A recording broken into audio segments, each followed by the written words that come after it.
Hello, সবাইকে নমস্কার। আমি Soumen Das, Harendranagar BPM.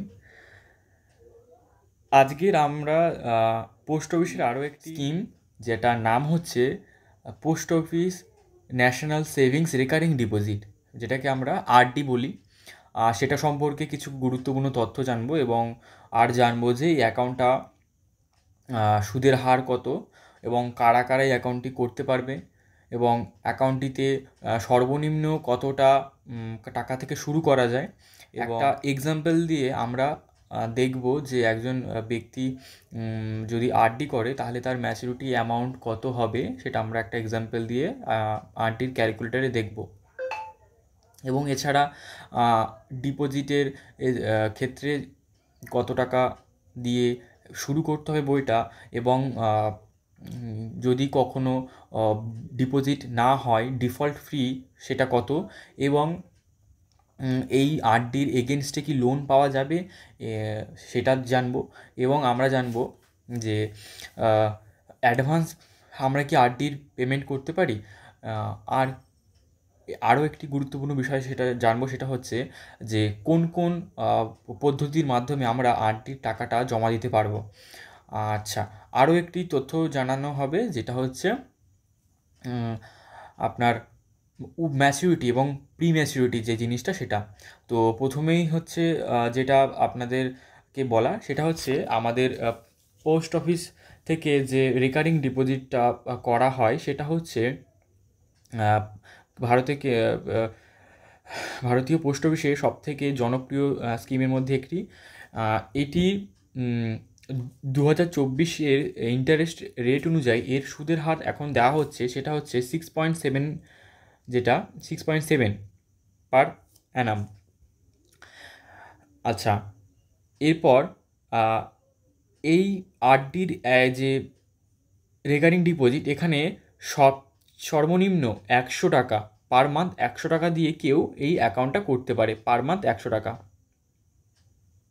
Per month 100 টাকা। বোঝা গেছে?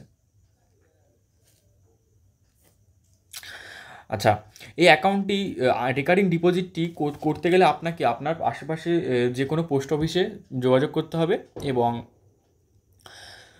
একজন অ্যাডাল্ট ব্যক্তি ওনার আগে একটি পোস্ট অফিসে একটি সেভিংস অ্যাকাউন্ট থাকতে হবে। বোঝা গেছে? তা ওনার একটা সেভিংস অ্যাকাউন্ট থাকলে তবে তারপরে উনি আরডি করতে পারবেন, যে রেকারিং ডিপোজিট।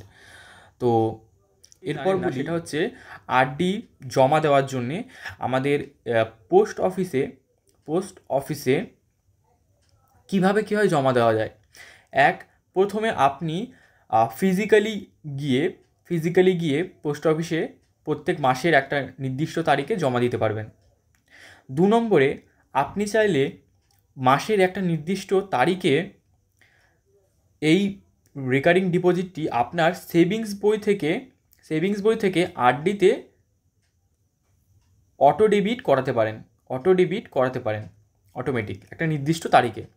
3 নম্বর, পোস্ট অফিসের যে আইপিপিবি ইন্ডিয়ান পোস্ট পেমেন্ট ব্যাঙ্কে একটি অ্যাকাউন্ট করা থাকে, তাহলে আপনি আপনার বইটাতে অনলাইনের মাধ্যমে ঘরে বসে পেমেন্ট করে দিতে পারবেন, আরডির টাকাটা দিয়ে দিতে পারবেন। এই আইপিপিবি থেকে কীভাবে আরডি টাকা জমা করতে হয় সেটা আমি পরবর্তীকালে একটা ভিডিওতে জানিয়ে দেবো। গেল এই। এরপর আমরা জানবো সেটা হলো যে কখনো যদি আপনাদের আরডির টাকা, যেই টাকা প্রত্যেক মাসে আপনাকে জমা দিতে হবে, সেটা যদি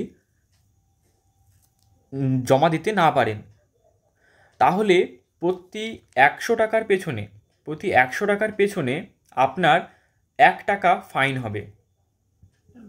যদি কেউ 1000 টাকা আরডি করে, তাহলে সে যদি সেই মাসে জমা না দিতে পারে তাহলে তার ফাইন হবে 10 টাকা। আশা করি বোঝা গেছে। এরপর যদি দেখা যায় যে সে পরপর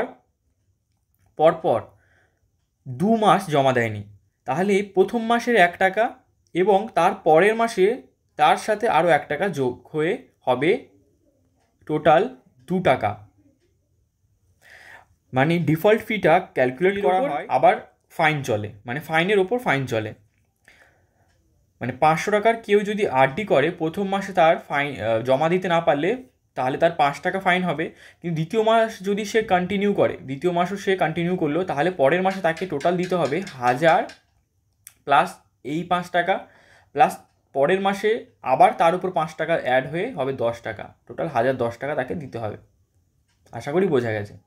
ওই কারণে চেষ্টা করবেন আরডির ডিফল্ট যদি হয় 1 মাসের মধ্যে কভার করে দিতে। এরপর অ্যাডভান্সে যদি কেউ আরডির জমা করে দিতে চান, অনেকেই আরডির যে অ্যাডভান্স পেমেন্ট সেটা করে দিতে চায়, সেক্ষেত্রে 100 টাকার যদি কেউ বই করে, যদি কারোর 100 টাকা বই হয়, তাহলে সে যদি 6 মাসের একসাথে জমা দেয় তাহলে সেখানে 10 টাকা ছাড় পাবে, 10 টাকা তাকে কম দিতে হবে। এবং সে যদি 100 টাকার বইয়ে 1 বছরের একসাথে মানে জমা দেয় তাহলে তাকে 40 টাকা ছাড় দেওয়া হবে। আশা করি বোঝা গেছে।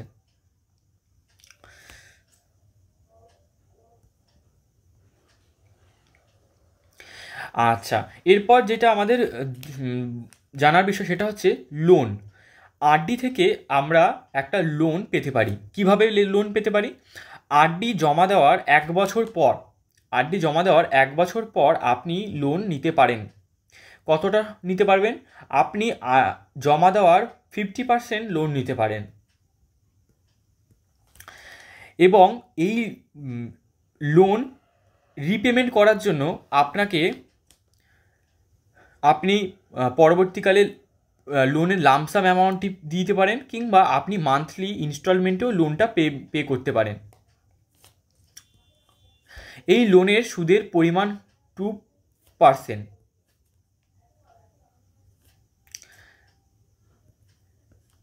এরপর আপনি যদি কোনোভাবে লোনটা পেমেন্ট না করতে পারেন, তাহলে আপনার ম্যাচুরিটির সময় ওইখান থেকে আপনার ম্যাচুরিটি অ্যামাউন্ট থেকে ওই পেমেন্ট কেটে আপনাকে ম্যাচুরিটি দেওয়া হবে। এরপর যদি আপনি কখনো যেই আরডিটা চালাচ্ছেন সেটি প্রিম্যাচিওর করাতে চান, অর্থাৎ ম্যাচুরিটি হওয়ার আগেই আপনার টাকাটা দরকার পড়েছে, যে কারণে আপনি টাকাটা তুলে নেবেন, এই ক্ষেত্রে আপনার 3 বছর পরে, আপনি 3 বছর পর আপনার আরডিটিকে যেই টাকাটি রেখেছেন সেই টাকাটি নিয়ে নিতে পারেন। আরও একটি অপশান আছে, সেটা হচ্ছে আপনি যদি ম্যাচুরিটির একদিনও আগে বন্ধ করে দিতে চান বইটি, তার ক্ষেত্রেও আপনি পিওএসবির যে 4% ইন্টারেস্ট আছে সেই ইন্টারেস্টে আপনার হিসেব করে টাকাটা দেওয়া হবে। ম্যাচুরিটি হয় আরডির ম্যাচুরিটি হয় আপনার 5 বছর বয়সে পরে। কেউ যদি আরডি করে তাহলে তাকে 60 মাস ধরে আরডিটা চালাতে হবে, এবং পরবর্তীকালে সে যদি আরডিটাকে আরও কন্টিনিউ করতে চায় তাহলে তাকে একটি অ্যাপ্লিকেশন দিয়ে আরও 5 বছর সে কন্টিনিউ করতে পারবে। এই হলো মোটামুটি আরডির কনসেপ্ট। আমরা চলে এসেছি আমাদের পোস্ট ইনফো অ্যাপে। এখানে আমরা ইন্টারেস্ট ক্যালকুলেট, এখানে সেকেন্ড অপশানে রেকারিং ডিপোজিট বলে একটি অপশান আছে, সেখানে আমরা 500 টাকা, কেউ যদি 500 টাকা মাসে আরডি করে তাহলে কিভাবে আমরা তার কত কি ইন্টারেস্ট হবে সেটা ক্যালকুলেট করে দেখব। কেউ যদি 500 টাকা আরডি করে তাহলে তার প্রিন্সিপাল অ্যামাউন্ট যেটা হবে সেটা 30,000 টাকা, এবং তার ইন্টারেস্ট সেই 5,683 টাকা সমেত ম্যাচুরিটি অ্যামাউন্ট হবে 35,683 টাকা। এটি 2023-24 Q3 অনুসারে। আশা করি বোঝা গেছে। আচ্ছা, কেউ যদি